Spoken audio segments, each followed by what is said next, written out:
کل تمہارا پیپر ہے اور تم کہہ رہی ہو کہ سہاگرات منانی ہے. شاید تم اس رات کے تقاضے نہیں سمجھتی. ہاں؟ کاشان نقوی اپنی کمسن بیوی کو وارن کر رہا تھا جو حادثاتی طور پر اس کی بیوی بنا دی گئی تھی. بچی نہیں ہو، اگلے مہینے پورے 18 کی ہو جاؤ گی. مجھے میرا حق دے ورنہ میں سب کو بتا دوں گی کہ آپ. اس سے پہلے کہ وہ اپنی بات مکمل کرتی کاشان نقوی نے اسے. آج پیپر دیتے ہوئے اسے کافی لیٹ ہو چکی تھی. یوں تو پیپر 2 بجے ختم ہونا تھا لیکن اسے آخری سوال کو حل کرتے ہوئے 2 ہو گئے. اس نے میم سے تھوڑا سا ایکسٹرا ٹائم مانگا. پیپر تو اس نے حل کر لیا تھا اور اب وہ اس کی طرف سے تسلی میں تھی، لیکن اس کی ساری کلاس فیلوز اسے چھوڑ کر چلی گئی تھیں اور وہ یہاں پر اکیلی تھی. کچھ دیر رک کر وہ آمنہ کا انتظار کرتی رہی جو دوسرے سیکشن میں تھی، لیکن کافی دیر گزرنے کے بعد آمنہ بھی اسے آتی ہوئی دکھائی نہ دی. موسم ابر آلود ہو رہا تھا. اچانک تیز بارش ہونا شروع ہو گئی. کافی دیر وہ یونی کے اندر ہی کھڑی رہی. جب سب لوگ چلے گئے اور آف کا ٹائم ہو گیا تو وہ مجبوراً باہر آ گئی. فی الحال کوئی ایسی چیز نہیں جا رہی تھی جس کے ذریعے وہ گھر پہنچ جاتی. اس نے کافی دیر وین کا بھی انتظار کیا لیکن شاید وہ بھی جا چکی تھی. تبھی وہ اکیلی یونی سے گھر کے راستے چل پڑی. اس نے یہی سوچا تھا کہ اگر راستے میں کوئی چیز اسے مل جاتی ہے تو وہ اس پر سوار ہو کر چلی جائے گی، لیکن کافی دیر چلنے کے بعد سنسان راستے پر پہنچ کر اسے عجیب و غریب خوف کے احساس نے آن گھیرا تھا. ادھر شام ہونے کو آئی تھی اور بادلوں کی وجہ سے موسم مزید بگڑ رہا تھا اور اندھیرا چھایا ہوا تھا، لیکن اسے فی الحال اپنے مسئلے کا کوئی بھی حل نظر نہیں آ رہا تھا. سڑک پر چلتے ہوئے اچانک اسے دکان میں بیٹھے ہوئے 3 لڑکے نظر آئے جو پہلے تو اسے دیکھتے ہوئے بدتمیزی سے سیٹی بجانے لگے اور پھر باقاعدہ اس کی پیروی میں اس کے پیچھے پیچھے چلنے لگے. وہ بارش سے مکمل بھیگ چکی تھی. اس نے قدموں کی رفتار کو بڑھا دیا لیکن وہ لڑکے کچھ فاصلے پر اس کے پیچھے ہی آ رہے تھے. کبھی وہ گنگنانا شروع کر دیتے تو کبھی اسے آوازیں دینے لگتے، لیکن اس نے پیچھے مڑ کر نہیں دیکھا تھا. آیت الکرسی کا ورد کرتے ہوئے وہ تیزی سے قدم بڑھا کر آگے کی طرف جا رہی تھی اور دل ہی دل میں دعا مانگ رہی تھی کہ اللہ اس کی مشکلات کی آسانی کے لیے کسی نہ کسی کو بھیج دے. آج اسے اشد ضرورت تھی کوئی اس کی مدد کے لیے آ جاتا، اس سے پہلے کہ وہ لڑکے اسے دبوچ کر کھا جاتے. اگر کوئی اور وقت ہوتا وہ دیدہ دلیری سے ان لڑکوں کا منہ توڑ دیتی، لیکن اس وقت نہیں. اس وقت وہ خود بے حد خوف زدہ تھی اور ارد گرد اسے کوئی مدد کے لیے نظر بھی نہیں آ رہا تھا. عورت چاہے جتنی بھی دلیر ہو، غیر مرد اور اپنے عزت چھن جانے کے خوف سے وہ بزدلی کے مقام پر آ جاتی. سڑک کی دوسری طرف سے اسے ایک بڑی سی کالے رنگ کی گاڑی آتی ہوئی دکھائی دی اور اس کی سانس ہلکی سی بحال ہوئی. اس نے بنا سوچے سمجھے ہاتھ بڑھا کر اس سے لفٹ مانگ لی اور معجزاتی طور پر وہ گاڑی بھی اس کے قریب آ کر رک گئی. گاڑی میں موجود شخص کو جیسے اندازہ ہو چکا تھا کہ وہ لڑکی ہے. سنسان راستے پر اکیلی جا رہی ہے اور بارش کی وجہ سے بھیگ چکی ہے. اس سے پہلے کہ وہ دروازہ کھول کر اندر بیٹھتی وہ لڑکے اس کے اتنے قریب آ گئے کہ وہ خوفزدہ نظروں سے انہیں دیکھنے لگی. تبھی گاڑی کا دروازہ کھلا اور کاشان نقوی باہر آیا. کیا مسئلہ ہے تم لوگوں کو؟ ابھی اسی وقت یہاں سے بھاگ جاؤ. اس نے اپنی سخت آواز میں ان لوگوں کو تنبیہ کی جب وہاں سے ایک لڑکا بدتمیزی سے اسے دیکھتے ہوئے بولا، صاحب زیادہ ہیرو پنتی دکھانے کی ضرورت نہیں ہے. یہ لڑکی چپ چاپ ہمارے حوالے کر دو اور ہمیں اپنی گاڑی کے خوف سے نہ ڈراؤ.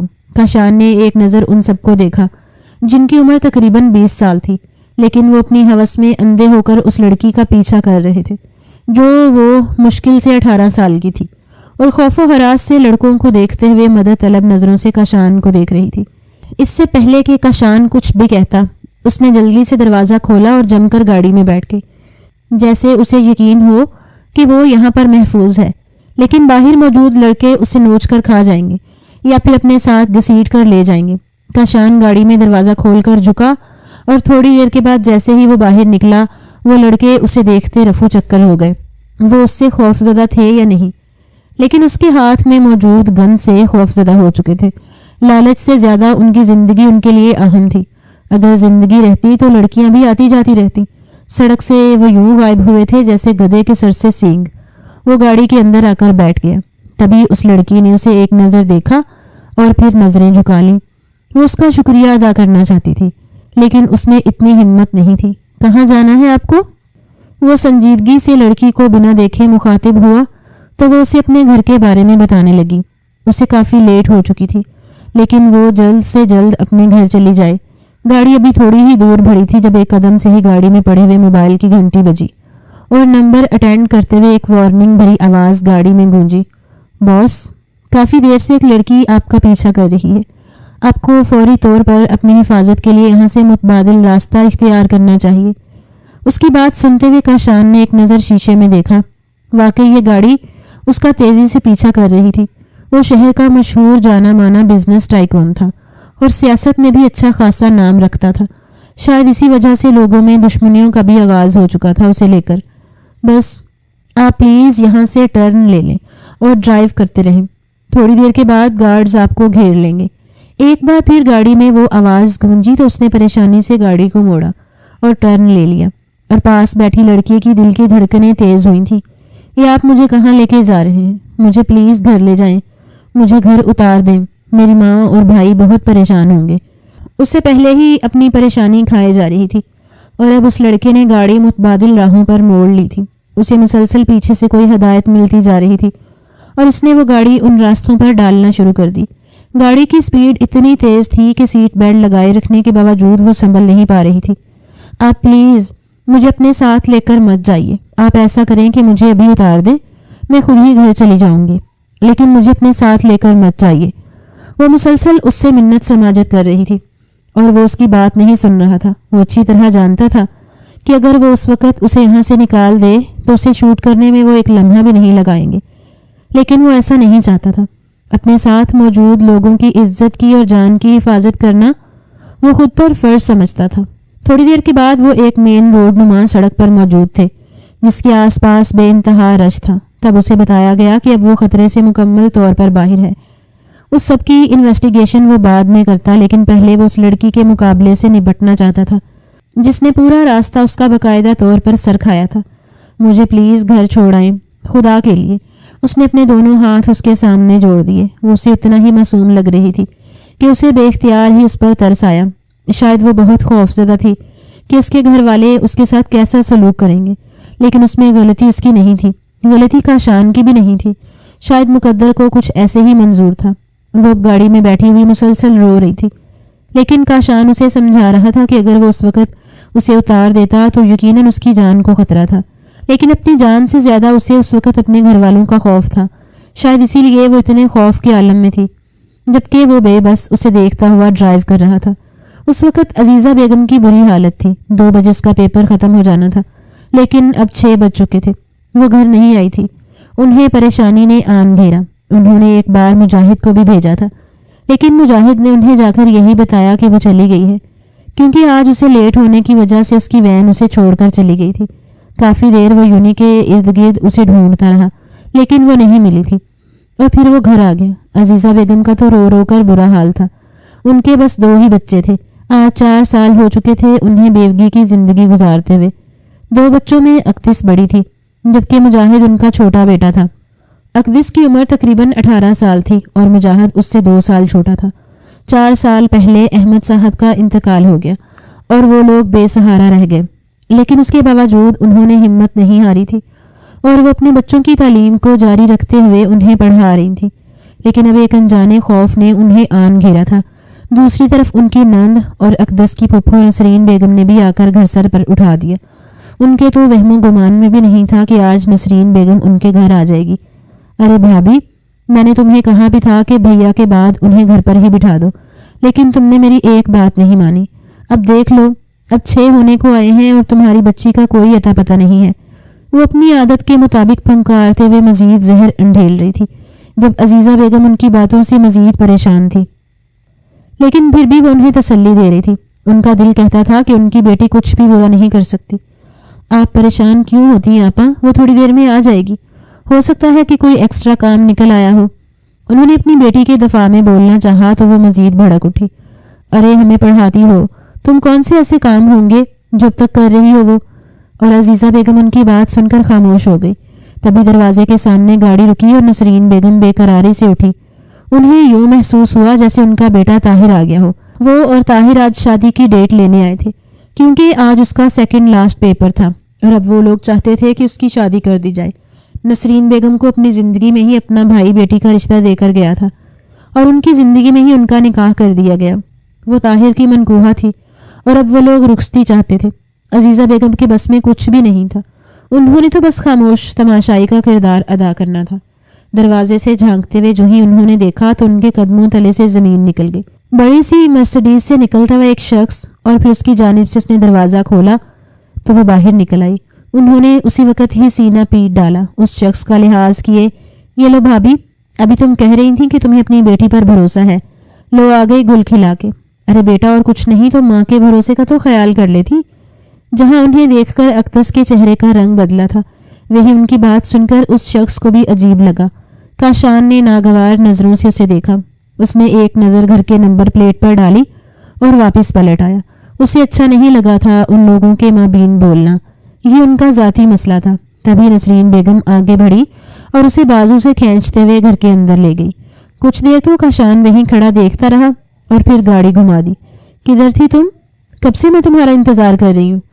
عزیزہ بیگم نے اسے دیکھتے ہی بے قراری سے پوچھا۔ امی، یونی سے نکلتے ہوئے مجھے دیر ہو گئی تھی، اور پھر مجھے کوئی ایسی چیز نہیں مل رہی تھی جس کے ذریعے میں گھر آ جاتی، تو پھر میں نے ان سے لفٹ مانگی اور یہ صاحب مجھے یہاں پر چھوڑ کر گئے ہیں۔ اس نے اپنی ماں کو وضاحت دی اور نسرین بیگم جلدی سے اس کی جانب بڑھی۔ ارے کون سے صاحب؟ ان صاحب کے ساتھ عیاشیاں کر کے اب تم مر رہی ہو اور ہمیں یہ پٹی پڑھا رہی ہو؟ بھائی، اس پر تو صرف تمہاری ماں ہی اعتبار کر سکتی ہے، ہم نہیں۔ ہم نے تو زمانہ دیکھا ہے، ہم اچھی طرح جانتے ہیں کہ کوئی بھی مرد، اور وہ بھی اتنا امیر کبیر، بنا کسی لالچ کے کسی لڑکی پر ایسے احسان نہیں کر سکتا۔ اور ان کی بات سن کر اقدس کو بے حد برا لگا تھا۔ اگر وہ اس کی پھپھو نہ ہوتی اور ان کے رشتے کا لحاظ نہ ہوتا تو وہ انہیں وہیں پر کھری کھری سنا دیتی، لیکن خاموشی سے اندر جانے لگی جب ایک بار پھر اسے پھپھو کی آواز سنائی دی۔ ارے بھابھی، تم جو بھی کہو، لیکن طاہر میرا ہی اکلوتا بیٹا ہے اور یہ اس کی بیوی ہے۔ اس سے پہلے کہ میرا بیٹا اسے چکھ لے، میں تو اسے کہوں گی کہ اس کے ٹیسٹ کروائے، بھلے ہی میرے بھائی کی بیٹی ہے، لیکن مجھے آج کل کی یونیورسٹی والی لڑکیوں پر ذرا برابر اعتماد نہیں ہے۔ غصے سے اس کا خون کھول اٹھا۔ وہ جلدی سے پلٹی اور بنا کسی رشتے کا لحاظ کیے ہوئے پھپھو کے سامنے جا کر کھڑی ہو گئی۔ اگر آپ کو اتنا ہی مسئلہ ہے یونی کی لڑکیوں سے، تو پھر آپ کو اپنی بیٹی کو یونیورسٹی میں داخل نہیں کروانا چاہیے تھا۔ کیا اس کی شادی سے پہلے بھی آپ اس کا میڈیکل کروائیں گی؟ بات اب اس کی برداشت سے باہر ہو چکی تھی، اس لیے وہ پھنکارتے ہوئے ان کو دو بدو جواب دینے لگی، جبکہ اس کی حرکت پر عزیزہ بیگم نے دل تھام کر اسے دیکھا۔ وہ کیوں ان لوگوں کے ساتھ جھگڑے کو بڑھا رہی تھی؟ اچھی طرح جانتی تھی کہ وہ اس کے سسرال والے ہیں اور پھر اس کی پھپھو ہیں۔ واہ بھائی، تمہاری تو ابھی سے زبان کھل گئی اور ابھی سے پرپرزے نکل آئے ہیں تمہارے۔ بی بی، اچھا ہوا جو تم نے اپنا اصلی رنگ دکھا دیا۔ ابھی ان کے منہ میں یہی بات تھی جب دروازے سے طاہر اندر آتا ہوا دکھائی دیا۔ اس نے پلٹ کر طاہر کو دیکھا، وہ اسے پسند کرنے لگی تھی، اور اس بات کا اس نے خود سے اقرار بھی کر رکھا تھا۔ طاہر سے اس کا نکاح ہو چکا تھا اور اب وہ اس کی منکوحہ تھی۔ پھپھو نے ایک نظر طاہر کو دیکھا اور پھر آگے بڑھتے ہوئے بنا سلام دعا کے سارا قصہ ان کے گوش گزار کر دیا، اور طاہر بے یقینی سے اقدس کو دیکھتا رہا۔ اسے پہلے کب یقین تھا اس لڑکی پر جو وہ اب یقین کرتا؟ اقدس کو اس وقت اپنا وجود ہتک امیز محسوس ہو رہا تھا۔ عزیزہ بیگم جلدی سے اس کی جانب بڑھی اور اسے صفائی دینے لگی، لیکن وہ بس یک ٹک اسی کو دیکھ رہا تھا جو ابھی تک بہادری سے اس کی آنکھوں میں دیکھ رہی تھی۔ نہ جانے کیوں دل کے کونے سے دعا نکلی تھی کہ کاش آج وہ شخص اس کا ساتھ دے اور اس کی پاک دامنی کا اعلان کر دے، لیکن اس کے منہ سے نکلنے والے الفاظ سن کر وہ وہیں ساکت رہ گئی۔ اس کا اعتماد بری طرح ٹوٹا تھا۔ جی امی، جیسا آپ کہیں، اگر اس لڑکی میں کوئی بھی خامی ہوئی تو میں اسے کبھی بھی قبول نہیں کروں گا۔ سرد مہری سے اس کی گئی بات پر اقدس کا دل لرز اٹھا۔ اس نے سوچا بھی نہیں تھا کہ آج اس کے ساتھ اتنا بھیانک مذاق ہو جائے گا۔ پھپھو، یہ آپ کی ایسی باتیں کر رہی ہیں میری بہن کے لیے، اور طاہر بھائی آپ، مجاہد نے آگے بڑھتے ہوئے اپنی بہن کے دفاع میں بولنا چاہا، جب پھپھو اس کی بات سن کر بھڑک اٹھی۔ لو جی، اب یہ 4 دن کا بچہ بھی ہم سے زبان لڑائے گا؟ ارے طاہر، تمہارے سسرال میں ابھی سے یہ عزت ہے، کاش آج میرا بھائی زندہ ہوتا تو کھڑے کھڑے تم لوگوں کے منہ بند کروا دیتا۔ اپنے بھائی کی اولاد پر بدکرداری کا الزام لگاتے ہوئے وہ ان کی یتیمی کو نہیں بلکہ ابھی بھی اپنے بھائی کی موت کو صرف اپنی قدر کے لیے یاد کر رہی تھی۔ اقدس کی اب بس ہو چکی تھی، اب وہ اس سے آگے ایک لفظ بھی نہیں سننا چاہتی تھی۔ بس کر دیں پھپھو، جب آپ اپنے بھائی کی یتیم بچوں کی یتیمی کو نہیں دیکھ رہی تو آپ کو کوئی حق نہیں کہ اپنے بھائی کو یاد کریں۔ عزیزہ بیگم کی آنکھیں دکھانے کے باوجود وہ خود پر قابو نہیں رکھ پائی اور پھٹ پڑی۔ اس نے سامنے کھڑے شخص کی آنکھوں میں اپنے لیے بدگمانی اور بے یقینی دیکھ لی تھی۔ اگر وہ آج اس کے معاملے میں یہ برتاؤ کر رہا تھا تو کل اس کے ساتھ زندگی گزارتا اسے اچھی طرح نظر آ رہا تھا کہ اسے ساری زندگی کی گھٹ گھٹ کر جینا پڑے گا۔ اس سے پہلے کہ بات کسی اور رخ کی جانب بڑھتی، جب دروازہ کھلا اور دروازے سے اندر داخل ہوتا کاشان نقوی سب کو چونکا گیا۔ آدھے راستے پر جاتے ہی اس کے ذہن میں بار بار اس لڑکی کا خیال بھٹک رہا تھا جو اتنی خوف زدہ تھی اور معصومیت کے باوجود اس کے چہرے پر زردی چھائی ہوئی تھی۔ یقیناً وہ خوف زدہ تھی آنے والے حالات کے بارے میں، اور پھر اس کی پھپھو کا واویلا سن کر اسے یقین ہو گیا تھا کہ اب اس گھر میں اس کی کوئی جگہ نہیں رہے گی۔ اسی لیے وہ صرف اس بات کو واضح کرنے کے لیے واپس پلٹ آیا کہ اس لڑکی کے ساتھ اس کا کوئی رشتہ نہیں ہے، لیکن وہ یہ نہیں جانتا تھا کہ ایک بار پھر اس کا پلٹ آنا لڑکی کے لیے وبال جان بن سکتا ہے۔ پھپھو تو اسے دیکھتے ہی آگ بھگولا ہو گئی۔ ارے یہی ہے وہ شخص جس کے ساتھ یہ گل چھڑے اڑا رہی تھی اور اب دوبارہ واپس آ گیا ہے۔ یقیناً اسے لگا ہوگا کہ ہم سب چلے گئے ہیں۔ عزیزہ بیگم، مجاہد اور خود اقدس بھی اسے حیرانگی بھری نظروں سے دیکھ رہی تھی۔ وہ واپس کیوں آ گیا تھا؟ پہلے ہی کیا کم یہاں پر تناؤ تھا؟ پہلے ہی پھپھو سارے محلے کو چیخ چیخ کر سر پر اٹھا چکی تھی۔ دیکھیے، میں یہاں پر صرف یہ واضح کرنے آیا ہوں کہ اس کی کوئی غلطی نہیں ہے۔ جب طاہر نے بنا سوچے سمجھے اس کی جانب پلٹتے ہوئے اسے دھکا دے دیا اور صرف ایک پل کے لیے کاشان نقوی کے رنگ میں تبدیلی آئی تھی، آج تک اس طرح کا رویہ اس کے ساتھ کسی نے اختیار کرنے کی جرت بھی نہیں کی تھی۔ سامنے وہ کھڑا شخص سراسر غلطی کر رہا تھا اور وہ یہ نہیں جانتا تھا کہ اسے اس غلطی کا ازالہ بہت برا بھگتنا پڑے گا، لیکن پھر بھی وہ اس لڑکی کی عزت کے لیے خاموش ہو گیا۔ جب طاہر نے ایک بار پھر دھکا دینے کے لیے ہاتھ اٹھایا اور اس نے بنا سوچے سمجھے ہاتھ گھما کر طاہر کے منہ پر مارا، وہ بے اختیار ہی اچھل کر پیچھے جا گرا۔ خون کی ایک ننھی سی لکیر اس کے ہونٹوں سے بہہ نکلی۔ وہ اتنا طیش زدہ ہو چکا تھا کہ اب مزید کچھ دیکھنا، یہ سوچنا اس کے بس کی بات نہیں رہی تھی۔ اقدس تھر تھر کانپ رہا تھا۔ اس نے ایسا تو کبھی نہیں چاہا تھا۔ میں طاہر وقار اپنے پورے ہوش و حواس میں تمہیں ابھی اور اسی وقت طلاق دیتا ہوں، طلاق دیتا ہوں، طلاق دیتا ہوں۔ اور اس کے الفاظ نہیں تھے، کوئی سورہ اسرافیل تھا جو اس کے کانوں میں پھونک دیا گیا۔ اب اگر پھپھو کی آنکھوں میں اطمینان نے گردش کی تھی، یا وہ یہی چاہتی تھی کہ اقدس اس کی زندگی سے ہمیشہ کے لیے نکل جائے، اسی لیے اس نے اتنا طوفان کھڑا کیا تھا۔ عزیزہ بیگم تو منہ پر ہاتھ رکھتے ہوئے بیٹھتی چلی گئی اور اقدس بس وہیں کھڑی کھڑی اس شخص کو دیکھ رہی تھی۔ نہ جانے کیوں اسے اپنا شوہر مان کر اس کے دل میں اس کے لیے محبت کی ہلکی سی چنگاری جنم لے چکی تھی۔ یہ کم عمری کی محبتیں وبال جان ہوتی ہیں، کچی عمر کی محبتیں بڑا پکا اثر رکھتی ہیں، اور اس کے ساتھ بھی یہی تھا۔ اندر ہی اندر وہ اس شخص کی خواہش کرنے لگی تھی اور اب اس کے ساتھ ایک حلال رشتے میں بندھی ہوئی تھی، اسی لیے اس کا حق بنتا تھا کہ وہ اس شخص کے خواب دیکھے۔ لیکن اس نے کیا کیا؟ اس کے سارے خوابوں کو ایک ہی پل میں توڑ کر رکھ دیا۔ اسے اس شخص سے یہ امید نہیں تھی، جو بھی تھا اس کے ماموں کی بیٹی تھی، وہ اس پر اتنا اعتماد تو کر ہی سکتا تھا۔ وہ لوگ وہاں سے نکل کر چلے گئے۔ کاشان وہیں پر کھڑا ابھی تک معاملے کی نوعیت کو سمجھ رہا تھا جب اقدس تیزی سے اس کی جانب بڑھی۔ یہ سب کچھ آپ کی وجہ سے ہوا ہے، آپ کو کیا ضرورت تھی واپس آنے کی؟ اور اس وقت میں نے آپ سے کہا بھی تھا کہ مجھے اتار دیں۔ وہ کاشان کو گریبان سے پکڑتے ہوئے ہذیانی انداز میں چیخ رہی تھی۔ اس کی آنکھوں سے اس کا غم واضح نظر آ رہا تھا۔ نہ جانے کیوں اسے بے اختیار ہی اس چھوٹی سی لڑکی پر ترس آیا۔ مجاہد بس خاموشی سے پرافسوس نظروں سے اپنی بہن کو دیکھ رہا تھا، جیسے اندر ہی اندر اسے شدید غم ہوا ہو اپنی بہن کی اس حالت کے بارے میں، لیکن اب وہ کچھ بھی نہیں کر سکتا تھا۔ کاش وہ بڑا ہوتا یا ابو زندہ ہوتے۔ آنٹی، آپ یقین جانیے سب میں اس کی کوئی غلطی نہیں ہے۔ دراصل میں نے ہی اسے گنڈوں سے بچا کر لفٹ دی تھی۔ میرا ارادہ تھا کہ اس کی عزت بچ جائے اور میں اسے گھر تک چھوڑ دوں، لیکن ایک ناخوشگوار واقعہ کی وجہ سے ہمیں کچھ دیر وہیں پر رکنا پڑا اور اسے دیر ہو گئی۔ میں ہرگز نہیں جانتا تھا کہ اس کے ساتھ یہ سب کچھ ہو جائے گا۔ وہ نہ جانے کیوں عزیز بیگم کو صفائی دے رہا تھا اور وہ بس خاموشی سے اس کا چہرہ دیکھ رہی تھی۔ انہیں اپنی بیٹی پر مکمل یقین تھا، وہ کبھی بھی ایسا کام نہیں کر سکتی تھی۔ انہیں اندازہ تھا کہ ان کی بیٹی اندر ہی اندر طاہر کو پسند کرنے لگی ہے، تو پھر اسے کیا ضرورت تھی باہر کرنے کی؟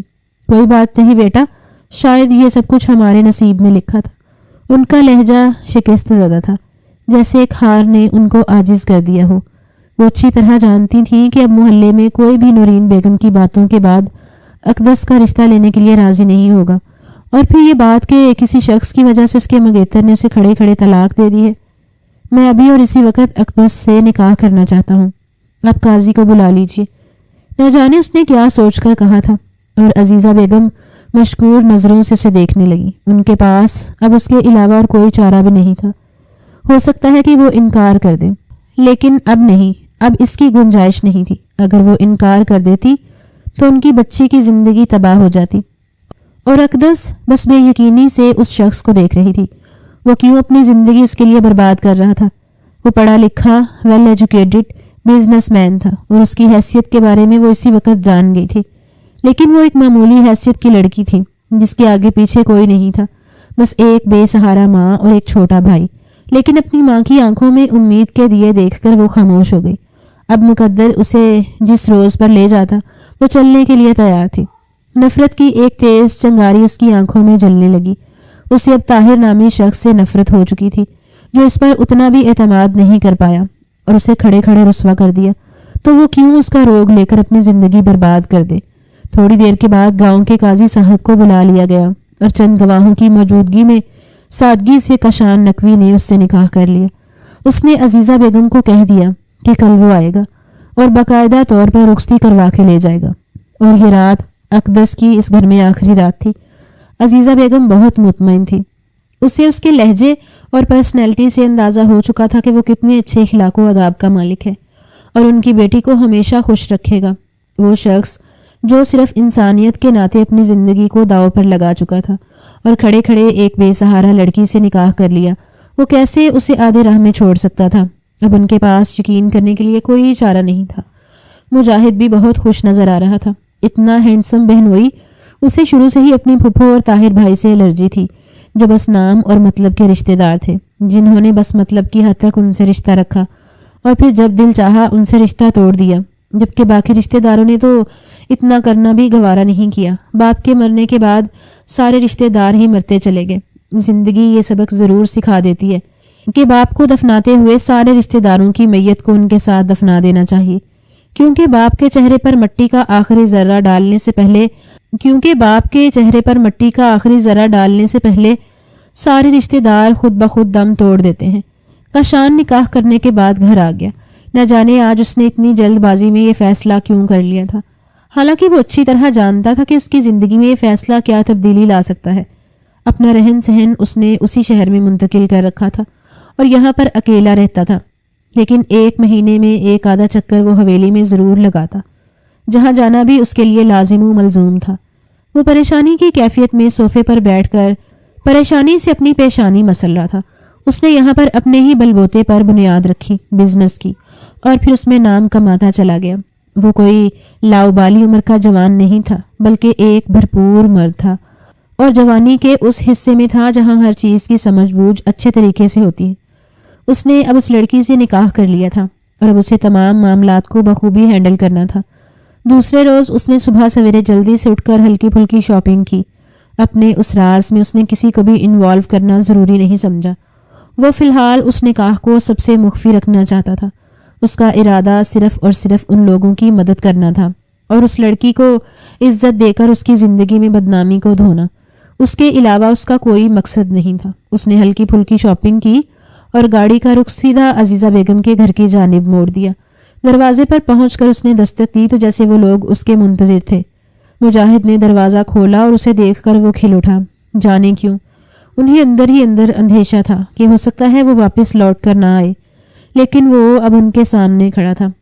اقدس سے ساری صورتحال پر بالکل خاموش تھی۔ وہ ایسی لڑکی نہیں تھی جو بے جا اپنی زندگی کی خوشیوں کو روند کر ان رشتوں کا سوگ مناتی رہتی جو اسے صرف تکلیف دینے کے لیے بنے تھے، جنہوں نے اپنی زندگی میں اسے کبھی خوشی سے مطمئن نہیں کیا تھا۔ اس نے شاپنگ بیگز عزیزہ بیگم کے ہاتھ میں تھما دیے اور اسے جلد از جلد تیار کرنے کے لیے کہا۔ گولڈن کلر کے خوبصورت سے لباس میں عزیزہ بیگم نے اسے ہلکا پھلکا میک اپ بھی کر دیا۔ ہر لڑکی کی خواہش ہوتی ہے کہ چاہے عمر کے جس حصے میں بھی وہ اپنی زندگی کے سب سے خاص دن میں قدم رکھے تو سج سنور کر اپنے پیا کے گھر چلی جائے، اور ہو سکتا ہے ان کی بیٹی نے بھی اس حوالے سے بہت سے خواب بن رکھے ہوں۔ اگر وہ ان خوابوں کی مکمل تکمیل نہیں کر سکتی تو اتنا تو کر سکتی ہے کہ اس کے خوابوں میں ہلکا سا رنگ بھرنے کی کوشش کر دیتی، اور وہ اپنی جانب سے یہ کوشش پوری بھی کر چکی تھی۔ ہلکے پھلکے میک اپ کے ساتھ وہ اور بھی معصوم لگ رہی تھی۔ فی الحال وہ بالکل خاموش تھی، کوئی بھی احساس، کوئی بھی جذبہ اس کے دل میں نہیں جاگ رہا تھا۔ یہ بات سچ تھی کہ اس نے طاہر کے ساتھ ایک خوبصورت زندگی کے آغاز کے لیے کئی خواب بنے تھے، اور طاہر نے بھی ان خوابوں میں اس کا ساتھ دیا تھا۔ بھلے ہی وہ اکثر ہی اسے ٹوک دیتا، لیکن وہ پھر بھی اندر ہی اندر ان خوابوں کو بنتی رہتی اور اپنے مستقبل کے رنگوں سے واقف ہو کر شرما دیتی۔ آئینے میں ایک نظر اس نے خود کو دیکھا اور پھر ٹیشو اٹھا کر اپنے لبوں پر لگی ہوئی لپسٹک کو ہلکا کر دیا۔ اس کے اس عمل سے عزیزہ بیگم نے اسے گولی سے نوازا تھا۔ رہنے دے امی، مجھے خوشیوں کے رنگ راس نہیں آتے۔ اس کے لہجے میں بے حد اداسی تھی، اور اس کی بات سن کر عزیزہ بیگم کی آنکھیں نم ہونے لگی۔ وہ اپنے باپ کی لاڈلی بیٹی آج کی اس دوراہے پر کھڑی تھی۔ اس کے باپ نے اپنے ہاتھوں سے یہ رشتہ طے کیا تھا اور ان لوگوں کو زبان دی تھی، لیکن وہ اس زبان پر پورا نہیں اتر پائے اور اس بیچ راہ میں چھوڑ کر چلے گئے۔ لیکن اب کچھ بھی ان کے بس میں نہیں تھا، سب کچھ خدا نے کیا تھا اور انہیں اس پر راضی اور شاکر رہنا تھا۔ عزیزہ بیگم نے اسے گلے سے لگا لیا۔ میرا بچہ، زندگی کے خالی فانوس پر خود ہی رنگ بکھیرنے پڑتے ہیں۔ زندگی کسی کو مکمل دستیاب نہیں ہوتی، بلکہ اس کے ادھورے پنوں کو خود ہی مکمل کرنا پڑتا ہے۔ وہ اچھا انسان ہے اور خدا نے اسے تمہارے نصیب میں لکھ دیا ہے۔ اگر زندگی میں اس سے کوئی گستاخی یا کوتاہی ہو بھی جائے تو اس کے اس احسان کو ملحوظ خاطر رکھنا کہ اس نے بھرے محلے میں اپنا نام دے کر تمہیں عزت اور رسوائی سے بچا لیا، اور اس کا نام ایک ایسا بھرپور سہارا ہے جو تمہیں زندگی میں کبھی بھی جھکنے نہیں دے گا۔ میرا بچہ، شوہر کا گھر ہی اپنا گھر ہوتا ہے، اور جو لڑکی اس بات کو زندگی کی ابتدا میں تسلیم کر لیتی ہے وہ انتہا تک کامیاب رہتی ہے۔ اس نے آج تک اپنی ماں کی بات کی روگردانی نہیں کی تھی۔ اس نے اس بات میں سر ہلاتے ہوئے ان کے ماتھے پر بوسہ دے ڈالا۔ آج وہ بالکل اکیلی ہو گئی تھی، اور وہ جانتی تھی کہ وہ جتنی بھی مضبوط بن رہی ہیں ان کا دل اندر سے کٹ رہا ہے۔ لیکن ایک نہ ایک دن تو یہ دن سب والدین پر آنا ہوتا ہے جب انہوں نے اپنے جگر کے ٹکڑے کو خود سے دور کرنا ہوتا ہے۔ عزیزہ بیگم نے اپنے ہاتھوں سے کھانا بنایا اور کاشان کو زبردستی روک لیا کہ جو بھی ہو وہ کھانا کھا کر یہاں سے جائے، اور وہ ان لوگوں کے خلوص کے آگے خاموش ہو گیا۔ کھانا دوپہر کا سب نے مل کر کھایا۔ عزیزہ بیگم نے واقعی کافی لذیذ ڈشیں بنائی تھیں، اور ان کے ہاتھ کے ذائقے سے کاشان معروب ہوا تھا۔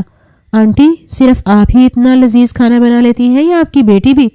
اس نے دانستہ طور پر خاموش بیٹھی ہوئی اقدس کو گھسیٹا، یعنی وہ چاہتا تھا کہ وہ بھی باتوں میں حصہ لے اور ہلکی پھلکی بات چیت کرے۔ شاید وہ جھجک کی وجہ سے کچھ نہیں کہہ پا رہی تھی۔ جب وہ جھجک کی وجہ سے کچھ نہیں کہہ پا رہی تھی، اس کی بات سن کر عزیزہ بیگم مسکرا دی۔ ہاں بالکل، میری بیٹی بہت اچھا کھانا بنا لیتی ہے۔ میں نے اسے گھر کے سارے کام کاج سکھائے ہیں۔ اور ماں کی بات سن کر اس نے نرم آنکھوں سے انہیں دیکھا۔ تھوڑی دیر کے بعد کاشان جانے کے لیے تیار تھا۔ وہ ماں کے گلے لگی تو اس کی آنکھوں سے بے اختیار ہی آنسو بہہ نکلے۔ اس کا سارا سامان مجاہد نے گاڑی میں رکھوا دیا، یعنی وہ آج ہمیشہ کے لیے اس گھر سے جا رہی تھی، اپنے شوہر کے گھر۔ نہ جانے کیوں اسے بابا کی یاد آ رہی تھی۔ ان کا سہارا دنیا میں سب سہاروں سے بہتر تھا۔ گاڑی میں بیٹھے ہوئے بھی وہ مسلسل روئے جا رہی تھی۔ کاشان نے ایک نظر اسے دیکھا اور پھر خاموش ہو گیا، لیکن اسے مسلسل روتا ہوا دیکھ کر اسے عجیب احساس ہو رہا تھا۔ اقدس، پلیز چپ ہو جاؤ، میں تو ان پر کوئی پابندی نہیں لگا رہا، تم جب چاہو ان سے ملنے آ سکتی ہو۔ اس نے اپنی طرف سے انہیں تسلی دینی چاہی جب اس نے ایک ٹیشو سے ناک رگڑتے ہوئے کاشان کو دیکھا۔ ایسے کیسے؟ آپ مجھے آنے دیں گے؟ آپ نے تو مجھے خود کہا ہے کبھی کبھار ہی لے آئیں گے نا؟ اور کاشان اس کی بات سن کر مسکرا دیا۔ جو بھی تھا وہ کچھ نہ کچھ بولنے پر تو راضی ہوئی تھی۔ اس نے اچھی طرح سوچ لیا تھا کہ وہ اس سے ہر رشتے کا آغاز دوستی سے کرے گا۔ کیوں؟ میں تمہیں کیوں کبھی کبھار لے آؤں گا؟ تمہارا جب دل چاہے تم ان کے گھر آ سکتی ہو۔ اور اس کی بات سن کر اقدس کی آنکھوں میں حیرت اتر آئی۔ وہ شخص، اس کا لہجہ واقعی بہت اچھا تھا۔ وہ کچھ دیر اس حیرت سے دیکھتی رہی اور پھر نظریں جھکا لی۔ اس کے دل میں اب انجانے سے خدشات ابھر رہے تھے۔ اب نہ جانے اس کے گھر میں کون کون ہوگا، وہاں پر اس کا کیسا استقبال کیا جائے گا، اور اس کو لینے کے لیے اس کے ساتھ کوئی بھی نہیں۔ یہ سوال اس کے ذہن کی اسکرین پر دستک دے رہے تھے، لیکن وہ بالکل خاموش تھی۔ تھوڑی دیر کے بعد ایک خوبصورت گھر کے سامنے اس نے گاڑی روکی اور اقدس نے حیرت سے نظریں پھیلا کر اس بڑے گھر کو دیکھا۔ یہ سارا گھر اس شخص کا تھا، اور اب اس کا بھی۔ اس کے لبوں پر مسکراہٹ پھیل گئی۔ اس نے خواب میں سوچا تھا کہ وہ اتنے بڑے گھر میں رہے گی اور وہاں پر اپنی مرضی سے زندگی گزارے گی، لیکن بس شخص ہی تبدیل ہو چکا تھا جس کے ساتھ اس نے سوچا تھا۔ باقی سب کچھ تو ویسے کا ویسے ہی تھا۔ کاشان نے اتر کر اسے اترنے کو کہا اور اسے لے جاتے ہوئے اندر داخل ہوا۔ ملازم اس کا سامان گاڑی سے نکال لایا تھا اور لا کر کاشان کے کمرے میں رکھ دیا۔ اندر داخل ہوتے ہی کاشان اپنے کمرے میں چلا گیا اور وہ بھی اس کے پیچھے پیچھے کمرے میں ہی آ گئی۔ اور یہ کیا ہے؟ اب تم ایسا کرو کہ اپنا سامان دوسرے کمرے میں شفٹ کروا لو، تم آج سے وہیں رہو گی، اور تمہیں جس چیز کی بھی ضرورت ہو ملازم یہاں پر موجود ہیں، یہ تمہارا اپنا گھر ہے۔ اور اس کی بات سن کر وہ حیرت سے اسے دیکھنے لگی۔ وہ اس کا شوہر تھا اور وہ اس کی بیوی، تو پھر الگ کمرے میں کیوں رہے گی؟ کیوں میں آپ سے دور کیوں ہوں گی؟ ہم ایک ہی کمرے میں رہیں گے، سب میاں بیوی ایک ہی کمرے میں رہتے ہیں۔ وہ اس کی بات سن کر حیرانگی سے پلٹ کر اسے دیکھنے لگی۔ ہاں بالکل ہم میاں بیوی ہیں، لیکن ابھی میرے خیال میں تم بہت چھوٹی ہو تو تمہیں میرے ساتھ نہیں رہنا چاہیے۔ وہ اسے اپنے طریقے سے نرمی سے سمجھانے لگا۔ جب وہ اس کی بات سن کر ایک قدم بڑھا کر اس کے قریب آئی۔ جی نہیں، میں بالکل چھوٹی نہیں ہوں۔ وہ اسے چھوٹی کہہ رہا تھا اور اسے اچھا خاصا برا لگا تھا۔ میرے خیال میں کل تمہارا پیپر ہے اور تمہیں اس کی تیاری کرنی چاہیے، ہے نا؟ کاشان نے جان چھڑوانے کے لیے بات کا رخ دوسری جانب موڑا۔ جی نہیں، وہ میرا لاسٹ پیپر تھا اور میرے پیپر ختم ہو گئے ہیں۔ ہر بات کا فٹ سے وہ جواب دے رہی تھی اور اسے لاجواب کر رہی تھی۔ بالآخر وہ خاموش ہو گیا اور وہ اٹھلاتے ہوئے بیڈ پر بیٹھ گئی۔ اور اس کا شوہر تھا، جب وہ اسے شوہر تسلیم کر چکی تھی تو پھر اسے کیا مسئلہ تھا؟ بیوی تسلیم کرتے ہوئے اسے ذرا اچھا نہیں لگا تھا کہ وہ اسے چھوٹی سمجھے اور بیوی نہ سمجھے۔ اسی وجہ کی بنا پر اس نے جھوٹ بھی بول ڈالا کہ اس کا آخری پیپر تھا۔ حالانکہ 2 دن کے بعد اس کا آخری پیپر تھا، اس کی تیاری تو بعد میں کر لے گی، لیکن پہلے اس نے کمرے میں رہنا تھا اور وہ اپنے اس مقصد میں کامیاب ہو چکی تھی۔ کاشان حیرت سے اسے دیکھتا رہا۔ اس نے کپڑے تبدیل کر لیے اور ڈھیلے ڈھالے لباس میں واش روم سے چینج کر کے نکلی۔ اس کے چہرے پر پھیلی ہوئی معصومیت، سرخ و سفید رنگت اور کندھوں تک بال اس کی نوخیزی میں اضافہ کر رہے تھے۔ وہ لاؤبالی سی لڑکی آئینے کے سامنے کھڑی ہو کر اپنے بال سلجھانے لگی اور کاشان اسے فرصت سے دیکھتا رہا۔ اس کے نشیب و فراز کا بھرا بھرا وجود اسے یہ باور کرا رہا تھا کہ وہ 18 سال کی بالغ لڑکی ہے جسے وہ نکاح کر کے اپنے نکاح میں لے کر آیا ہے، لیکن اس نے یہ سوچ لیا تھا کہ وہ فی الحال اس کے ساتھ کسی قسم کا کوئی بھی رابطہ قائم نہیں کرے گا۔ اقدس نے پلٹ کر اسے حیرت سے دیکھا۔ وہ کافی دیر سے خود پر نظروں کی تپش محسوس کر رہی تھی اور کاشان نے جلدی سے نگاہوں کا رخ بدل لیا اور اٹھ کر باہر چلا آیا۔ کمرے سے باہر آ کر نہ جانے کیوں سے عجیب سی خفت محسوس ہو رہی تھی۔ وہ شاید جلد بازی کر رہا تھا اور اس کے جاتے ہی اقدس نے جلدی سے کتابیں نکالی اور پڑھنا شروع کر دیا۔ کافی دیر وہ اندر بیٹھ کر پڑھتی رہی اور پھر موبائل نکال کر ماں سے بات کرنے لگی۔ عزیزہ بیگم اس کے چلے جانے کے بعد اداس تھی۔ اس نے ماں کو تسلی دی کہ وہ بہت خوش اور مطمئن ہے، تو وہ بھی مطمئن سی مسکرا دی۔ پورے محلے میں یہ خبر پھیل گئی تھی کہ اس کا نکاح ہو چکا ہے اور اس کی پھپھو کے گھر بھی۔ یہ سن کر گہرام مچ گیا، یعنی جو کچھ اس کی ماں کہہ رہی تھی طاہر کو بالکل سچ معلوم ہوا۔ وہ اتنی آسانی سے اسے چھوڑنے والا نہیں تھا، اسی لیے اپنے کمرے میں موجود نفرت سے اسی کے بارے میں سوچ رہا تھا۔ رات کو کھانا کھانے کے بعد اس نے گھوم پھر کر سارا گھر دیکھا۔ آج اس کی گھر میں پہلی رات تھی اور ماں کے بغیر نہ جانے کیوں اس کا دل اداس ہو رہا تھا۔ کافی دیر وہ گھوم کر دیکھتی رہی جب کاشان اسٹڈی روم میں تھا۔ تھوڑی دیر کے بعد کھانا تیار ہو گیا اور وہ کھانے کی ٹیبل پر آ گئی۔ آج سارا دن اس نے کھانا آرام سے نہیں کھایا تھا۔ دوپہر کو بھی ماں کے ہاتھ کا کھانا اس نے بس ہلکے پھلکے نوالوں میں ختم کیا اور جھجک سے بس بیٹھی رہ گئی، لیکن اب اسے کافی بھوک ستا رہی تھی۔ کاشان بھی کمرے سے باہر آ گیا۔ کھانا کھاتے ہوئے وہ اس پر توجہ کم دے رہا تھا تاکہ وہ بنا کسی جھجک کے اپنا پیٹ بھر کر کھانا کھا لے۔ وہ جس انداز سے بھی کھانا کھا رہی تھی اس نے اسے نہیں ٹوکا۔ وہ چاہتا تھا کہ وہ اپنے موجودہ انداز میں قائم رہے اور کسی بھی طرح کی اس میں ترمیم نہ کرے۔ وہ جیسی بھی تھی ٹھیک تھی اور رہی صحیح کسر وہ کاشان کی طرف دیکھ کر پوری کر دیتی۔ اسے بار بار ٹوکنا اسے اس کی عزت نفس کے خلاف لگا، اسی لیے خاموشی سے کھانا کھانے کے بعد وہ اٹھ کر اپنے کمرے میں چلا گیا اور اس نے ٹیبل پر موجود کھانوں پر ہاتھ صاف کیا۔ اس نے اچھی طرح پیٹ بھر کر کھانا کھایا اور اپنے کمرے کے بغیر نیند نہ آنے پر کاشان لیپ ٹاپ پر بیٹھا مسلسل کام کر رہا تھا اور وہ صوفے پر کتاب لیے بس خالی خالی نظروں سے صفوں کو دیکھ رہی تھی۔ کاشان نے ایک نظر اسے دیکھا۔ اسے اس کی اداسی کا اندازہ ہو چکا تھا۔ ہو سکتا ہے کہ وہ اپنی ماں اور اپنے گھر کے لیے اداس ہو۔ وہ بس اپنی کتاب کو گھور رہی تھی۔ کاشان نے لیپ ٹاپ سائڈ پر رکھتے ہوئے اسے اپنے پاس بلایا تو وہ کچھ جھجکتے ہوئے کتاب ہاتھ میں لے کے بیٹھ گئی۔ قریب آ گئی۔ کاشان نے اس کا ہاتھ پکڑ کر اسے اپنے پاس بٹھا دیا۔ تمہارا کل پیپر ہے نا؟ اس نے پوچھا تو اقدس نے نفی میں سر ہلا دیا۔ پرسوں میرا آخری پیپر ہے۔ اسے اندر ہی اندر شرمندگی ہو رہی تھی کہ اس نے اس سے جھوٹ بولا، لیکن کاشان نے کوئی بھی طاق اپنے چہرے پر نہیں آنے دیا۔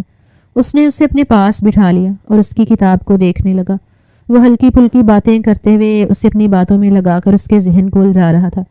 تھوڑی دیر کے بعد وہ اسے باقاعدہ طور پر پڑھانے لگا اور وہ منہ بسور کر اسے دیکھ رہی تھی۔ اس کے دماغ سے اداسی نکل گئی، اور یہی تو وہ چاہتا تھا کہ وہ اداس نہ ہو۔ بس کر دے، میں نے سارا پیپر یاد کر لیا ہے، اب میں اور نہیں پڑھ سکتی۔ وہ کاشان کی طرف دیکھتے ہوئے ہلکا سا منمنائی جب اس نے سخت گھوری سے اسے نوازا۔ تمہیں اچھی طرح یہ سب کچھ کلیئر کر کے ہی سونا ہے تاکہ تمہیں بعد میں کسی قسم کی پریشانی نہ ہو۔ اور اس کی بات سن کر وہ روحان سی ہو گئی۔ آسمان سے گرا اور کھجور میں اٹکا۔ وہ تو پہلے ہی پڑھائی کے نام سے دور بھاگتی تھی اور اب باقاعدہ طور پر اس شخص کے چنگل میں آ چکی تھی اور وہ اسے پڑھانے جا رہا تھا۔ اچھا بس کر دے، اب میرا سارا کلیئر ہو گیا ہے۔ تھوڑی دیر کے بعد وہ باقاعدہ کتاب ہاتھ میں پکڑتے ہوئے اٹھنے لگی جب کاشان نے بے اختیار ہی اسے بازو سے پکڑ کر کھینچا اور وہ کٹی ہوئی ڈالی کی طرح اس کے سینے سے آن لگی۔ بے اختیار ہی کاشان کی دھڑکنوں میں انتشار پیدا ہوا اور نرم و نازک وجود اس کے سینے پر پڑا تھا اور اس کی زلفیں کاشان کے چہرے پر بکھری ہوئی تھیں۔ ان کی سانسیں ایک دوسرے کے چہروں پر پڑ رہی تھیں، جن کی تپش محسوس کرتے ہوئے اقدس پیچھے ہو گئی۔ اس کے ہاتھوں میں اور اس کے دل میں لرزہ طاری ہوا تھا۔ دھڑکن اتنی بے قابو ہو چکی تھی کہ اسے دھڑکنوں کا شور واضح طور پر اپنے کانوں میں سنائی دے رہا تھا، اور کاشان بھی بس اس کے چہرے کو دیکھ رہا تھا جہاں پر کئی رنگ پھیلے ہوئے تھے۔ وہ جو کچھ دیر پہلے بڑے دھڑلے سے اسے بتا رہی تھی کہ وہ اس کی بیوی ہے اور اس کے کمرے میں ہی رہے گی، اب خوفزدہ نظروں سے ادھر ادھر دیکھ رہی تھی جیسے اس کی قربت سے اس کے دل کی حالت بدل چکی ہو۔ تھوڑی دیر کے بعد اس نے کتاب رکھ دی اور بیڈ پر آ کر لیٹ گئی۔ کروٹ بدل کر وہ سونے کی کوشش کر رہی تھی اور کاشان اس کی پشت کو دیکھتے ہوئے مسلسل اسی کو سوچ رہا تھا۔ اگر وہ اس کے پاس یوں ہی رہی تو وہ خود سے کنٹرول کھو دے گا، لیکن وہ ابھی اس کی معصومیت کو قائم رہنے دینا چاہتا تھا۔ لیکن وہ لڑکی اس کے لیے امتحان بن رہی تھی۔ تھوڑی دیر کے بعد کمرے میں اس کی بھاری سانسیں گونجنے لگیں۔ اس کا مطلب تھا کہ وہ سو چکی ہے۔ لائٹ آف کرتے ہوئے کاشان بھی سونے کے لیے لیٹ گیا کیونکہ صبح اسے جلدی نکلنا تھا۔ اقدس کی آنکھ کھلی تو کچھ دیر وہ سمجھ نہیں پائی کہ وہ کہاں ہے، اور پھر خود کو اس کے مضبوط بازوؤں کے حصار میں دیکھ کر ہڑبڑا کر اٹھ بیٹھی، اور اس کے یوں اٹھنے سے کاشان کی آنکھ کھل گئی۔ وہ بالکل اس کے بازو میں سو رہی تھی اور اس احساس نے اس کا دل دھڑکا دیا۔ وہ نہ صرف اس کے قریب سے اٹھ گئی بلکہ بیڈ سے اتر کر جلدی سے واش روم میں گھس گئی، اور اس کی جلد بازی پر کاشان کے لبوں پر ایک مسکراہٹ پھیل گئی۔ گھڑی پر ٹائم دیکھتے ہوئے وہ بھی اٹھنے کا ارادہ کرنے لگا۔ تھوڑی دیر کے بعد وہ واش روم سے باہر آئی تو دوپٹہ سنبھالتے ہوئے باہر چلی گئی، یعنی وہ اسے نظر انداز کر رہی تھی تاکہ وہ اس واقعہ کو فراموش کر دے۔ تھوڑی دیر کے بعد وہ فریش ہو کر باہر آ گیا۔ ناشتے کی ٹیبل پر اس نے ناشتہ کیا اور پھر جانے کے لیے اٹھ کھڑا ہوا۔ گھر میں سکون سے رہنا ہے، کسی بھی چیز کی ضرورت ہو تو یہاں پر ملازم موجود ہیں، اپنی پڑھائی کا خیال رکھنا ہے اور اپنا بھی۔ کاشان نے جھجکتے ہوئے اس کے ماتھے پر لب رکھے اور مصروف سے انداز میں کہتا ہوا باہر چلا گیا، جبکہ اس کی اس حرکت پر وہ مزید سمٹ گئی۔ نہ جانے کیوں اسے اس کے چھونے پر عجیب و غریب احساس نے گھیر لیا تھا۔ عزیزہ بیگم اور مجاہد بھی اس سے ملنے کے لیے آئے اور ان کے آنے سے وہ خوشی سے کھل اٹھی۔ دوپہر میں لنچ اس نے ان کے ساتھ ہی کیا اور وہ شام تک مطمئن ہو کر واپس چلے گئے۔ اس نے ڈرائیور کو حکم دیا اور ڈرائیور ان دونوں کو گھر تک چھوڑ آیا۔ عزیزہ بیگم تو خدا کے آگے شکر گزار تھیں، ان کی بیٹی کی زندگی میں خوشیاں بکھر چکی تھیں۔ رات دیر کو کاشان گھر آیا، لیکن تب تک وہ اس کا انتظار کرتے کرتے سو گئی تھی۔ اس نے اسے سویا ہوا پایا تو خاموشی سے چینج کر کے لیٹ گیا۔ اسے افسوس ہوا کہ وہ مصروفیت سے اسے بتا ہی نہیں پایا کہ وہ گھر دیر سے آئے گا۔ اگلی صبح وہ پورا دن گھر رہنے کا ارادہ رکھتا تھا کیونکہ اس کا پیپر بھی تھا، اسی لیے اسے خود ہی گاڑی میں لے کر گیا، اور پیپر ہونے کے بعد اس نے اسے کہا کہ اچھا سا تیار ہو جائے تاکہ وہ اسے کچھ شاپنگ اور آؤٹنگ کروا کر لے آئے۔ اور یہ بات سن کر وہ بے حد خوش ہوئی۔ جلدی جلدی سے وہ تیار ہونے لگی۔ کاشان اسے تیار ہوتا دیکھ کر کمرے سے باہر چلا گیا۔ تبھی کمرے میں موجود اس کا موبائل زور و شور سے بجنے لگا۔ اقدس نے حیرت سے موبائل کو دیکھا۔ کاشان کی کال آ رہی تھی اور وہ کمرے میں موجود نہیں تھا۔ موبائل بج کر خاموش ہو گیا اور دوبارہ کال آنے لگی۔ اس نے آگے بڑھ کر دیکھا تو نمبر سیو نہیں تھا، بس ان سیو نمبر سے کال آ رہی تھی۔ اس نے کپکپاتے ہوئے ہاتھوں سے موبائل اٹھا لیا۔ نہ جانے اس پر کیا رد عمل دیتا، لیکن ہو سکتا ہے کہ کسی کو کوئی ضروری کام ہو۔ اس نے یس کا بٹن دبایا اور جو ہی موبائل کان سے لگایا تو سامنے سے آنے والی خبر نے اسے چونکا دیا۔ وہ وہیں ساکت کھڑی رہ گئی۔ دوسری جانب سے ابھی تک ہیلو ہیلو کی آواز آ رہی تھی، لیکن اس کے پاس کوئی الفاظ نہیں تھے۔ اس نے موبائل بیڈ پر پھینک دیا۔ آنکھوں کے گوشے بھیگنے لگے اور ہاتھ کپ کپانے لگے۔ وہ بیڈ پر ہی بیٹھ گئی۔ تبھی کاشان اندر داخل ہوا اور اسے یوں بیٹھا ہوا دیکھ کر چونک گیا۔ تم ابھی تک تیار نہیں ہوئی؟ اس نے خالی خالی نظروں سے کاشان کو دیکھا اور پھر موبائل اٹھا کر اس کے ہاتھ میں دے دیا۔ مبارک ہو کاشان صاحب، اللہ نے آپ کو بیٹی دی ہے۔ اور اس کی یہ بات سن کر کاشان اسے دیکھتا رہ گیا۔ پھر اس نے موبائل کو دیکھا اور ہڑبڑی میں کال لو کھول کر دیکھنے لگا، جہاں کچھ دیر پہلے ہی اس کی ماں کی کال موصول ہوئی تھی۔ اس نے دوبارہ اس نمبر پر کال کی اور بات کرتا ہوا باہر نکل گیا، جبکہ وہ بے یقینی سے دروازے کو دیکھ رہی تھی۔ وہ شخص اس کے ساتھ دھوکہ کر گیا، یعنی اس کا اصلی چہرہ صرف 2 روز تک ہی مخفل رہنا تھا۔ اس کے سامنے نہ جانے کیوں سے اپنی قسمت پر رونا آ رہا تھا۔ مقدر نے اس سے سب کچھ چھین لیا۔ کوئی ایسی چیز نہیں تھی جو صرف اس کو فراہم کی گئی ہو۔ تھوڑی دیر کے بعد کاشان واپس آیا اور بیگ اٹھا کر اپنا سامان پیک کرنے لگا۔ وہ صوفے پر بیٹھی بس خاموشی سے اسے دیکھ رہی تھی۔ تھوڑی دیر کے بعد وہ اس کی جانب متوجہ ہو کر اس سے مخاطب ہوا۔ بس میں صرف کچھ ہی دنوں کے لیے حویلی جا رہا ہوں، تب تک تم یہیں رہو گی۔ اپنا خیال رکھنا اور کوئی بھی غیر ضروری بات سوچنے کی ضرورت نہیں ہے۔ میں تمہیں آ کر ساری وضاحت دیتا ہوں۔ جبکہ اس کی بات سن کر وہ بھڑک اٹھی۔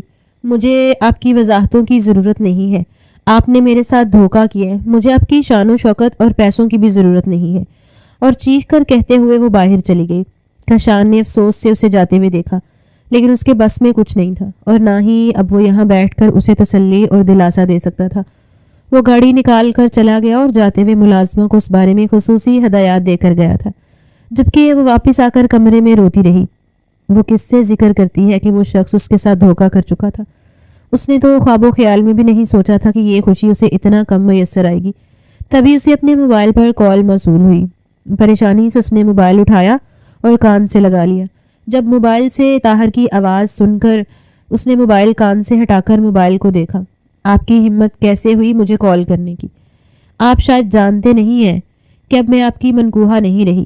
جانتا ہوں کہ اب تم میری نہیں رہی، لیکن اس بات کا بھی افسوس ہے کہ میں نے تمہیں کھو دیا، اور تمہیں کھونے کے بعد وہ جس چیز کا شدت سے احساس ہو رہا ہے، اس کا نرم سا لہجہ اقدس کو کافی عجیب لگا۔ وہ تو کبھی اسے اتنی نرمی سے بات نہیں کرتا تھا۔ شاید اب اسے احساس ہو رہا تھا کہ اس نے کیا کھو دیا، لیکن وہ یہ نہیں جانتی تھی کہ وہ شخص اسے اپنے نرم لہجے سے جال میں پھنسانے کی کوشش کر رہا تھا، تاکہ وہ اس کا گھر بھی خراب کر دے اور پھر اسے بے یار و مددگار چھوڑ دے۔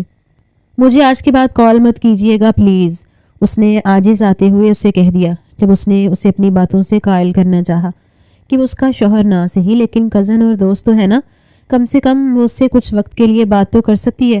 اس نے کال کاٹ کر موبائل سائڈ پر رکھ دیا۔ موبائل کافی دیر بجتا رہا اور پھر خاموش ہو گیا۔ اسے اپنی زندگی اور قسمت پر ایک بار پھر رونا آ رہا تھا۔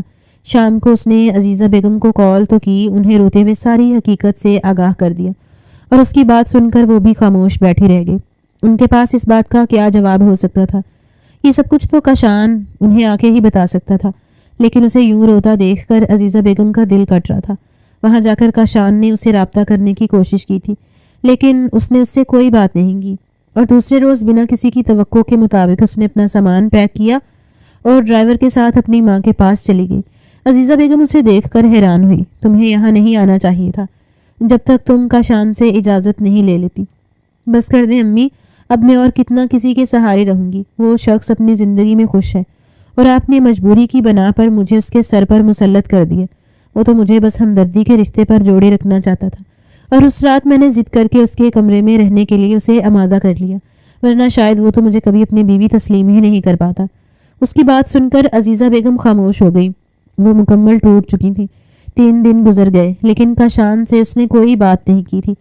اس شام کاشان نے عزیزہ بیگم کو کال کی اور انہیں ساری حقیقت سے آگاہ کر دیا، جسے سننے کے بعد وہ اس کی ساری مجبوریوں کو سمجھ چکی تھی، لیکن اب وہ اقدس کو قائل نہیں کر سکتی تھی۔ وہ چاہتی تھی کہ وہ اپنی مرضی کے مطابق فیصلہ کرے، وہ یہ نہ سمجھے کہ اس کی ماں اسے خود پر بوجھ تصور کرتی ہے۔ تقریباً 4 دنوں کے بعد کاشان کی واپسی ہوئی تو وہ سیدھا عزیزہ بیگم کے گھر آیا۔ وہ اس وقت اپنے کمرے میں موجود تھی۔ عزیزہ بیگم نے اسے اندر بھیج دیا۔ جب وہ دروازے میں کھڑا اس سے بیڈ پر بیٹھا ہوا دیکھ رہا تھا، اقدس نے ایک نظر اسے دیکھا تو اس کی آنکھوں میں حیرت اتر آئی۔ میں آپ کا سب کچھ چھوڑ کر واپس آ گئی ہوں کاشان۔ میں اپنی زندگی کا سارا بوجھ اپنے کندھوں پر اٹھا سکتی ہوں۔ میں بوجھ کی صورت آپ کے کندھوں پر پڑا نہیں رہنا چاہتی۔ اس کی آنکھوں سے لگاتار آنسو گرنے لگے اور یہ آنسو کاشان کو اپنے دل پر گرتے ہوئے محسوس ہو رہے تھے۔ اس کے سامنے بیٹھتے ہوئے اس نے اپنی انگلی کے پوروں سے اس کے آنسو صاف کر لیے۔ میں تمہاری زندگی کے ہر بوجھ کو اٹھا لینا چاہتا ہوں اور یہ سب کچھ میں اپنی خوشی سے کر رہا ہوں، کسی کے دباؤ میں آ کر نہیں۔ اور تم کون ہوتی ہو جو مجھ سے اس طرح علیحدگی اختیار کرنے پر قادر ہو؟ میں تمہیں یہ حق نہیں دیتا کہ تم خود کو مجھ سے علیحدہ کر لو، سمجھی تم؟ وہ دھاک بٹھاتے لہجے میں اسے سمجھا رہا تھا اور وہ بس خاموشی سے اسے دیکھ رہی تھی۔ آپ کی فیملی ہے، آپ شادی شدہ ہیں، آپ کے بچے ہیں اور میں کسی کی حق تلافی نہیں کر سکتا۔ زنیرہ سے میری شادی تقریباً 3 سال پہلے ہوئی تھی۔ زنیرہ میری چچا زاد ہے اور ہمارے خاندان میں اپنے نام سے منسوب لڑکی کے ساتھ ہر حالت میں شادی کی جاتی ہے۔ میں نے زنیرہ کے ساتھ کسی قسم کی حق تلافی نہیں کی، بلکہ اس کی اجازت کے ساتھ ہی تم سے نکاح کیا تھا۔ اسے اس بات پر کوئی اعتراض نہیں ہے اور میں چاہتا ہوں کہ تمہیں بھی اس بات پر کوئی اعتراض نہ ہو کہ زنیرہ میری بیوی ہے اور اشال میری بیٹی، جو صرف 3 دن کی ہے۔ اقدس بس اسے خاموش نظروں سے دیکھتی رہی۔ وہ ایک کھلی کتاب کی طرح اس کے سامنے تھا۔ وہ چاہتی تو اسے ٹھکرا دیتی اور چاہتی تو اسے سمیٹ لیتی، لیکن وہ کوئی بھی فیصلہ نہیں کر پا رہی تھی۔ عزیزہ بیگم نے اسے سمجھا بجھا کر گھر بھیج دیا۔ وہ جاتے ہی دوسرے کمرے میں جانے لگی جب کاشان نے ہاتھ پکڑ کر اسے اپنی جانب گھماتے ہوئے باہوں میں اٹھا لیا۔ میں نے کہا تھا نا کہ تم یہ حق نہیں رکھتی کہ اپنی مرضی سے مجھ سے علیحدہ ہو جاؤ۔ اس نے اس کے کان کے قریب گمبھیر سی خاموشی کی تو وہ دھڑکتے دل کے ساتھ اس کی آنکھوں میں دیکھتی رہی جہاں محبت کے شعلے پھوٹ رہے تھے۔ وہ شادی شدہ تھا اور ایک بچی کا باپ تھا، لیکن ان لوگوں سے حد درجہ بہتر تھا جو لوگ اس کی زندگی میں ہوتے ہوئے اس کے ساتھ دھوکہ اور فراڈ کرتے رہے۔ بیڈ پر لٹاتے ہوئے اس نے اسے اپنی باہوں میں سمیٹ لیا۔ وہ نرمی سے اسے خود میں سمو رہا تھا اور وہ سموتی چلی گئی۔ اگر زندگی میں تمہیں اس کی طرف سے کسی قسم کی زیادتی یا عیب کے بارے میں معلوم بھی ہو تو اس کے کیے گئے احسانات کو ملحوظ خاطر رکھنا۔ اس شخص نے تمہیں اس وقت اپنایا ہے جس وقت تم رسوائی اور ضلالت میں ڈوبی ہوئی تھی۔ اس نے اپنا نام دے کر تمہیں عزت دی۔